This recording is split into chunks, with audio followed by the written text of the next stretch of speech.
Well, as the search continues, it has emerged that safety concerns were raised about the vessel 5 years ago by a former employee of the company.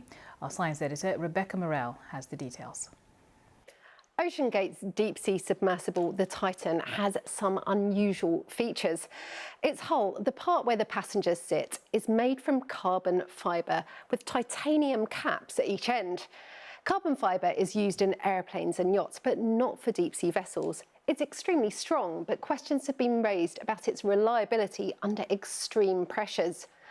The shape of the sub is also different. Most have spherical hulls, so there's the same pressure all the way around. But the Titan is tube-shaped. This is so it can fit 5 people inside, but it means the pressure isn't equally distributed. In 2018, safety issues were raised by an employee of OceanGate, David Lochridge, an experienced submersible pilot. In American court documents, he said the structural integrity of the Titan had not been properly tested, and this could subject passengers to potential extreme danger in an experimental submersible. Concerns were also raised by engineers from the Marine Technology Society over the experimental approach adopted by OceanGate that could result in negative outcomes from minor to catastrophic. An OceanGate spokesman told us they couldn't provide any information at this time. Experts have said this incident should lead to changes. It's a wake-up call for us, and that's why I think a really thorough, rigorous investigation should be done and shared with the community, and lessons will be learned. And whichever side of the fence you are on in terms of sub-design, you will learn something from this. Subs that carry passengers can go through independent safety assessments by specialist organisations, but the Titan was not certified by any external agency. In a blog post in 2019, the company said its design fell outside the accepted system and that simply focusing on classing the vessel does not address the operational risks. So is this unusual? Any sub that dives 4,000 metres or beyond is a one-off vehicle, but it doesn't mean it can't be independently classified. This sub, called the Limited Factor, has repeatedly been to the deepest place in the oceans, the Mariana Trench, nearly 11 kilometres down. Nothing is more unique or cutting edge, but the team behind it worked with assessors, and the Limiting Factor has full certification. No one knows what's happened to the Titan, but it may be a turning point for how this industry is regulated. So that's Rebecca Morrell there. Let's talk a little bit about this. So joining me is Chris Morris. Chris is a writer, a journalist, I should say former BBC reality check correspondent. So great person to talk to about this. But I mean, we know more about the surface of Mars than we do about what's under the sea, what's under the ocean. This is a stark reminder of that, this tragic story, well, this scary story. Yeah, there are still so many mysteries on our planet, and you can only marvel really at the skills of those who are involved in the rescue effort. But when you hear of a search area twice the size of the US state of Connecticut, I mean, it's not quite needle in a haystack, but it's not far off. And I think this idea of people trapped in a small space somewhere remote is kind of something that plays into a lot of our deepest fears. And it reminds me a bit of the Chilean mine collapse back in 2010, when, if you remember, more than 30 miners were eventually brought out from underground more than 2 months after the collapse took place, which was really seen as something of a miracle. Of course, the big difference this time is the lack of available oxygen, which makes the race against time so much more acute.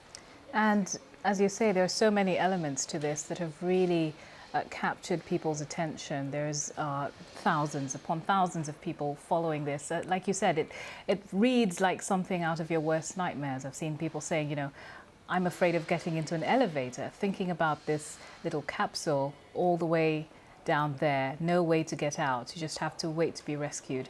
It's pretty horrific stuff. It is pretty horrific, and you know, one can only imagine what it must be like if we hope they are still alive, trapped inside the submersible. And of course, as we heard, it's not just about finding the vessel, it's about how you bring it up from, you know, up to 4,000 meters below the surface. So it's an incredibly intricate and difficult operation. And people are interested in this, and they're sort of fascinated by it. I think it's worth saying, though, and I know I'm not the first person to say this, but it's worth emphasising the amount of attention being paid to the rescue attempt for the submarine, and we obviously all fervently hope that it will succeed. It seems to me in pretty stark contrast to the lack of attention that was paid to the migrant ship that capsized off Greece, when hundreds of people are still missing. And you know, there are people who set out to sea in the most extraordinary of circumstances and get very little help. So we hope this rescue succeeds, and as I said, that the ability of the people coordinating the search and rescue is just something you have to sit back and admire, but we know that they are in a real race against time. I mean, when you put your journalist hat on, how do you explain that discrepancy you just mentioned in terms of the amount of attention that this story is getting? I suppose this is a one-off. It's something slightly unique. Sadly, migrant boats capsizing in the Mediterranean is almost a daily occurrence. The incident last week off Greece was particularly horrific, but there have been other incidents where people have lost their lives since, and we know that over the last few years thousands of people have died. But there is something different between boats, however unsafe they are, however dangerous families are setting out on the surface. And I think people trapped in a submersible so far beneath the sea, as you say, in a part of the planet that we still know so little about in many ways. And so it has a quality that attracts people to a story that they hope will have a happy ending. Chris, stay with us. I'll definitely be coming back to you. Those are some interesting reflections to chew on.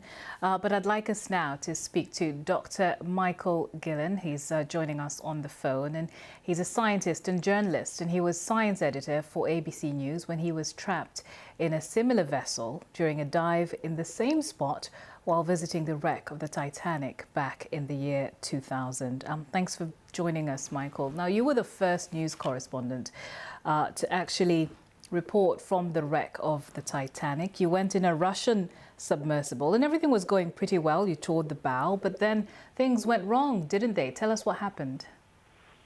Yes, they went quite wrong.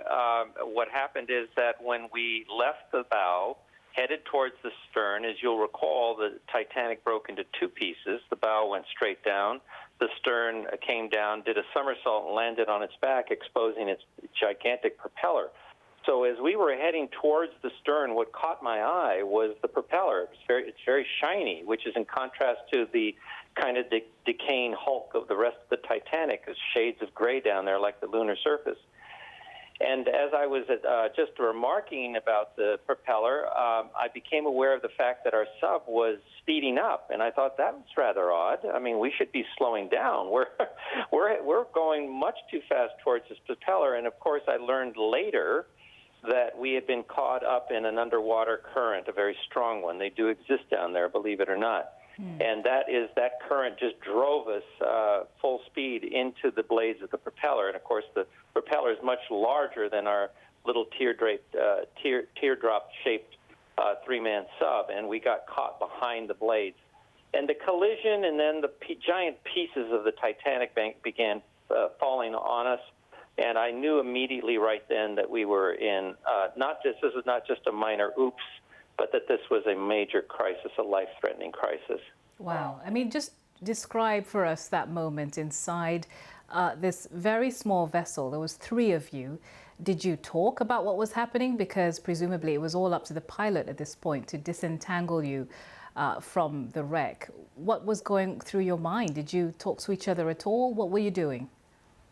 Well, when the collision happened, and you have to picture the fact that myself and my diving buddy were on our stomachs. We're laying on benches with little tiny mattresses, little not too thick mattresses, and we're looking at everything going on through 8-inch diameter portholes.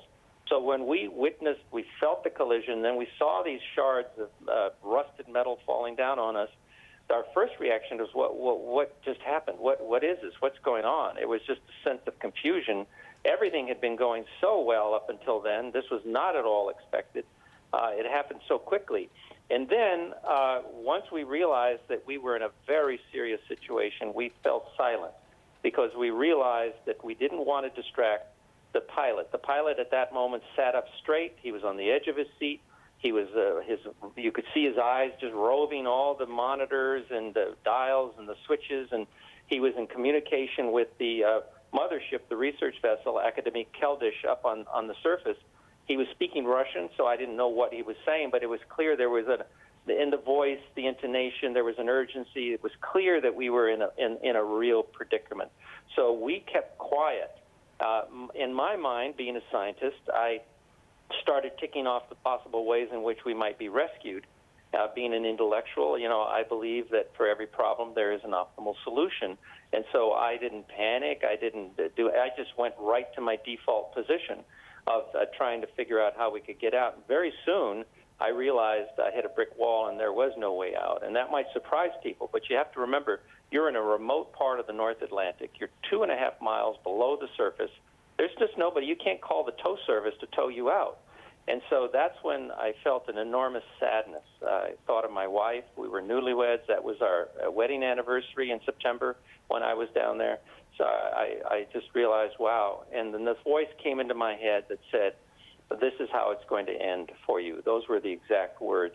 And ironic, because as an ABC News science presenter, I had been to the North Pole, the South Pole. I had covered the Persian Gulf War. I had been in harm's way many, many times all over the world. But I realized right then and there that this was the end of the road for me. That is, I mean, that is so striking that with all your sort of scientific background and knowledge and calmness, you still felt there was actually no way out of this. Had you been given instructions about what to do if something like this happened? We were instructed what not to do. Up on the ship, we went through many kind of seminars before diving. We were informed about the risks. We were all very serious-minded people. These were not frivolous people. The vessel that I was on was originally designed for scientific research. Only the Russians and the French back then had vessels designed to withstand the pressures down there, the enormous pressures. And we were told one story that really sank in. The captain of the ship told us the story of a man who was in a similar situation, panicked, and then went right for the escape hatch, thinking that, was not thinking, thinking that would cause him to escape. But, of course, that only hastened his demise. So I knew what not to do. I knew that we should not go for the hatch to escape. That was just a dumb thing to do. I worried about somebody else in the sub maybe doing that, so I prepared myself to gang tackle him in case that would happen. So that was uppermost in my mind, and then I started brainstorming, how do we get out of there? How much oxygen do we have left? Mm-hmm. What's the possibility that we could be hauled up to the surface? But I hit a brick wall, as I say.